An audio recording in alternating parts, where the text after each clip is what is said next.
கிறிஸ்துக்குள் பிரியமானவர்களே, ஆண்டவரும் உலக ரட்சகருமாகிய இயேசு கிறிஸ்துவின் நாமத்தினாலே உங்கள் எல்லாருக்கும் இந்த கால வேளையில நல்வாழ்த்துக்கள். நீதிமொழிகள் 23ஆம் அதிகாரம் 18வது வசனத்தை வாசித்து இந்த நாளுக்காக நாம் ஜெபிப்போம்.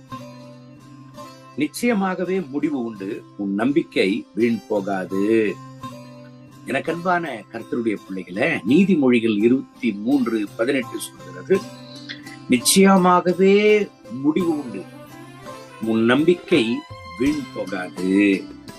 எனக்கு அன்பான கர்த்தருடைய பிள்ளைகளை, பல நாளாக உங்களுடைய ஜெப குறிப்புகளுக்கு பதில் வராதது நிமித்தம், பல நாளாக உங்கள் ஜெபங்களுக்கு பதில் கிடைக்காதது நிமித்தம், பல நாளாக நீங்கள் எதிர்பார்த்த நன்மைகள் கிடைக்காதது நிமித்தம் நீங்கள் ஒருவேளை சோர்ந்து போயிருக்கலாம்.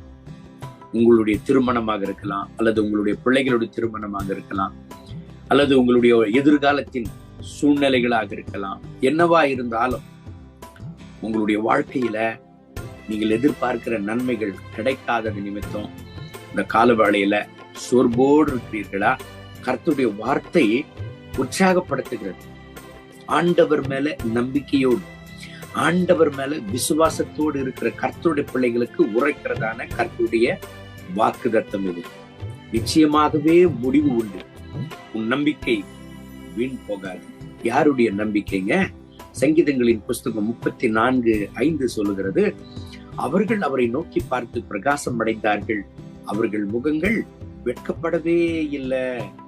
நீங்க ஒரு வேளை சொல்லலாம், பல நாளாக நான் காத்திருக்கிறேன், பல நாளாக நான் ஜெபித்துட்டு இருக்கிறேன், இன்னும் என் ஜெபத்திற்கு பதில் கிடைக்கல, ஐயோ என் சூழ்நிலை என்னாகுன்னு தெரியல. கவலைப்படாதீங்க, உங்க சூழ்நிலை நன்மையாக முடியும். நேர்த்தியாக உங்கள் ஜபங்களுக்கு ஆண்டவர் பதில் தருவார். உங்கள் நம்பிக்கை வீண் போகாது. ஆண்டவர் மேல நீங்க வைத்திருக்கிறதான நம்பிக்கையை விட்டு விடாதீங்க, சோர்ந்து போகாதீங்க, பின்வாங்கி போகாதீங்க. தொடர்ந்து முன்னோக்கி கடந்து செல்லுங்க. ஆண்டவர் கட்டாயம் உங்கள் நம்பிக்கைக்கு ஒரு பதிலை தருவார். இந்த வசனத்தின்படி கர்த்தர் உங்களை ஆசீர்வதித்து இந்த நாள் முழுவதும் நடத்துவராக. நம் கண்களை மூடி ஜெபிப்போம். அன்பின் ஆண்டவரே, இந்த கால வேளையில இந்த வாக்கு தத்தத்தை கேட்டு இந்த ஜெபத்தில் இணைந்து ஜெபித்துக் கொண்டிருக்கிற ஒவ்வொரு கர்த்தருடைய பிள்ளைகளுக்காக ஜெபிக்கிறேன். இவர்களை ஆசீர்வதியும், இவர்களை பலப்படுத்தும். ஆண்டவரே, இவர்களுடைய நம்பிக்கை வீண் போகக்கூடாது. நிச்சயமாகவே ஒரு முடிவை இவர்களுக்கு தாரும்.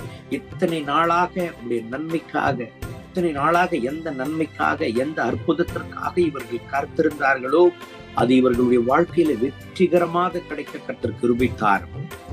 இவர்களுடைய எல்லா சூழ்நிலைகளிலும் ஒரு சாட்சியாக இவர்களை நிறுத்தும். சங்கீதம் 34:5 சொல்லுகிறதே, அவர்கள் அவரை நோக்கி பார்த்து பிரகாசம் அடைந்தார்கள், அவர்கள் முகங்களோ வெட்கப்படவில்லை என்று வேதம் சொல்லுகிறதே. இவர்களுக்கு ஒரு அதிசயத்தை செய்யும், ஒரு அற்புதத்தை செய்யும், ஒரு மகிமையான காரியத்தை செய்யும். இவர்கள் எதிர்பார்த்துட்டு இருக்கிற காரியங்களில ஒரு நல்ல முடிவை தந்து, ஆசீர்வாதத்தை தந்து, இவர்கள் ஜீவனுள்ள சாட்சியாக இவர்களை நிறுத்தும். மகிமை கனம் துதி உமக்கே. இயேசுவின் நாமத்தில் கேட்கிறோம் எங்கள் ஜெபங்களும் நல்ல பிதாவே. ஆமென், ஆமென்.